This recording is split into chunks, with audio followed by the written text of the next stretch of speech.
Mən elə bilirdim sən dönəcəksən. Hər dəfə darıxıb qayıtdığın tək. Sən axı zənnimcə yenə də təksən.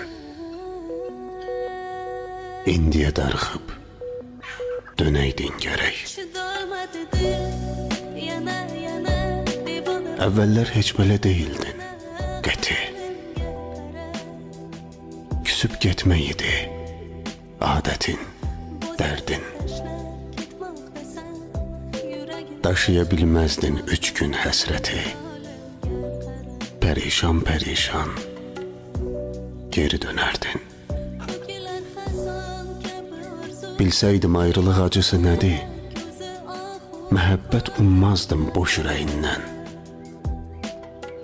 Yəni bir anlığa heç mi keçmədi həsrətin soyuğu daş ürəyindən? Yəni sızlamadı yaram bir dəfə? Heç mi düşünmədin, heç mi anmadın? Heç mi xatirələr doluşub evə yaxandan tutmadı, duyğulanmadın? Nəysə qoy olsun, deyəsən axı çox şey istəmişəm səndən elə bil.